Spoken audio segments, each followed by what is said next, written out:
Monroe teachers, I'm super excited to welcome you to the first episode of the Monroe Teacher Toolkit.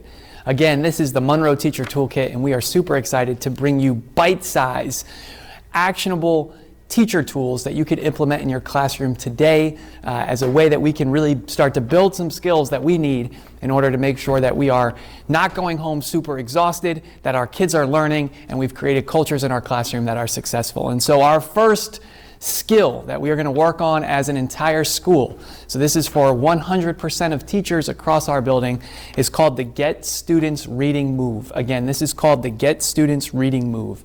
Again, this toolkit is the complete opposite of any type of evaluative measure. This is a way for us to provide you a game plan before the game. As a basketball player, this is a way for us to help build the skills before we go out and compete. And so this is a skill called the Get Students Reading Move. Now, you're going to see me read from a paper, which I know I don't normally do, but I really want to keep these really short and sweet, so we're going to go ahead and dive in. So the skill is the Get Students Reading Move. So every time there is anything on a slide, there is anything in front of students that needs to be read, students will be the ones to do the heavy lifting of the reading through cold calling, through popcorn reading, or through small group reading. Again, the three quick skills are a cold call, popcorn reading, and small group reading. There is never a time that you should go home exhausted because you felt like you've read every slide, every word to the entire students. We want students to do the heavy lifting of the learning, and we need them to be engaged. This engagement piece will help get students more engaged in class so they're not throwing broken pencils or balled up pieces of paper. This will help keep students engaged. And so here's what it looks like, or here's why this matters. The more students that are reading, the more engaged they are in the lesson. That also means there is less time to get distracted. And also, we all know that we all could probably use a 10-second breather when somebody's reading to get a cup of coffee, to get a drink of coffee that we already have. Here's what it looks like. If I have a slide deck, students are reading the slides out loud, not the teacher. If we have a textbook, students should be the ones reading directly from the book, not you, the teacher. In other words, anytime there is a text, that everyone should be reading, the students should be the ones to read it. Okay? Here are the three ways, cold calling, popcorn reading, and small group reading, that this can look like in your classroom. So cold calling, that means when I get to a key point on my slide, when I get to any words on my slide, I say the student's name, go ahead and read this slide. I don't ask for hands, I don't make this long. This is a short and quick, really quick moment where we just ask students to do the reading for us. I call on somebody, they read. I call on somebody, they read. That is cold calling. The next is popcorn reading.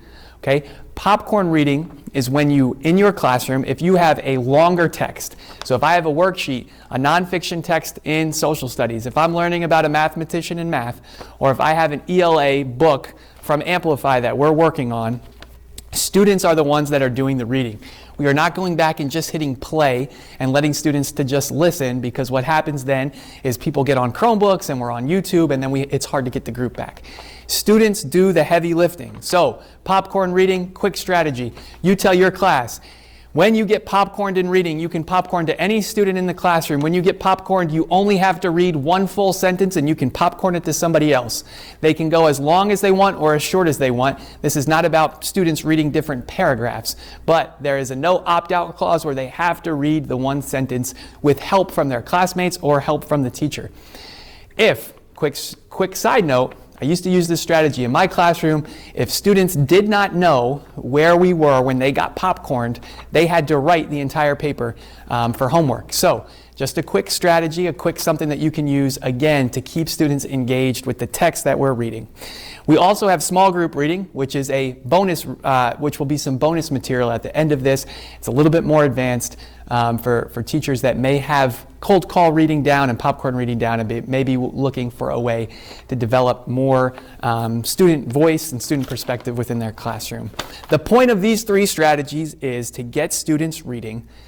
Again, to get students reading.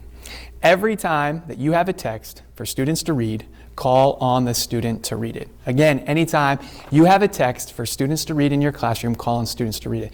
Throughout the rest of this video, we are going to take you to 2 classrooms. We're going to take you to Miss Grisham's class to watch cold calling, and we're going to take you to Miss Cantu's class to watch popcorn reading. After that, you will hear from Miss Cantu about how this strategy has helped in her classroom, and then you will hear next steps about how we are going to collectively go around and observe this skill happening. We hope that these tools really help build some strong skills within Monroe. We know it's not a one-size-fit-all, and this is going to be the game changer, but this is a very small, actionable step that we will continue to build on throughout the course of the year. I look forward to seeing everybody in Miss Grisham's class. Ready, set, let's go. During the presentation, Jalen, what's something good you saw? The slides. The slides. Let's make sure that we're not talking over each other because it's not, Chris, it's not helpful for people to share out if you're also talking. Chris, by the way, what's something good you saw during the presentations? What's something good you saw during the presentations? During a presentation or not? Well, what did you write down? Because you already wrote something down, so just read what you wrote down. In your slides, what did you write down? The question you answered in the slides. You literally put an answer down and I read it back to you. So don't act like you didn't do it. What? I know, you said that. I think everyone's not reading it now. So Chris, what did you say? Pull up your slides. On my phone. Say a little bit louder. We said we had like good facts. We had good facts. Very good. Joseph, what was something good that you saw? Looking at the people. Looking at people. Brayden, what was something good you saw? About my reason that like editing and reason over what thing. Okay, awesome. And then let's get one more person. Liz, what did you say? Say that one more time without people talking over you. On page 34 in the textbook in the anthology. Is that where we're all at? Yes. Thank you. So, we are going to be doing popcorn reading today. We know the expectations of popcorn reading. We need to be on track where we're at in the text. That means that we need to be following along to make sure we know exactly where we're at in case we get called on. And what happens if we get called on and we don't know where we're at? We gotta write down the whole entire chapter. We do, and we don't want to do that. So, we're going to pay close attention.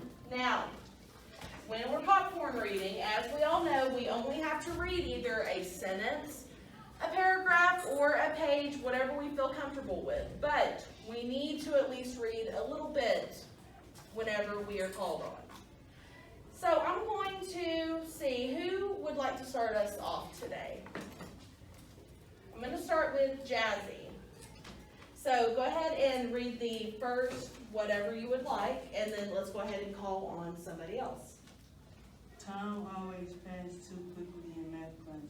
Teacher Lee was closing her notebook when she remembered a note that was in it. Oh, there's a message. Jong and Solution by Shun. Please stay after class. Teacher Z would like to speak with you. She put the note back in her book and turned to clean the blackboard. All right. So you're calling on KT. All right. Suddenly I felt nervous again. I had done something wrong. Did I have something to do with my class? My classmates were also uneasy. They were all turned into their eyes towards the teacher Lee. The whole class felt tense. Teacher Lee finished erasing the blackboard and turned around, brushing her right sleeve. Describe how you use popcorn reading in your class. Prior to starting popcorn reading, I was having difficulties with my classroom management. I would have students up and out of their seats. I would have them constantly asking to go to the bathroom. They would even walk out of the room sometimes. Then I decided to start using popcorn reading in my classroom. We've been working with a novel in class. It's called Red Scarf Girl. And during that time, I started incorporating popcorn reading. Now, this allowed students to select who would be reading next. When they do this, they are ensuring that not only are they in place in the text, but their fellow classmates are as well. As a result, they have started becoming more engaged with the text. They are asking for less bathroom breaks. They're out of their seats less. They are doing what they're supposed to be doing because they understand that there are expectations and they must follow them in order to continue to do well in the class. Is there anything else you'd like to share with the staff? Sure. I have been on Reddit recently, and I have read this post, and this quote really stuck with me.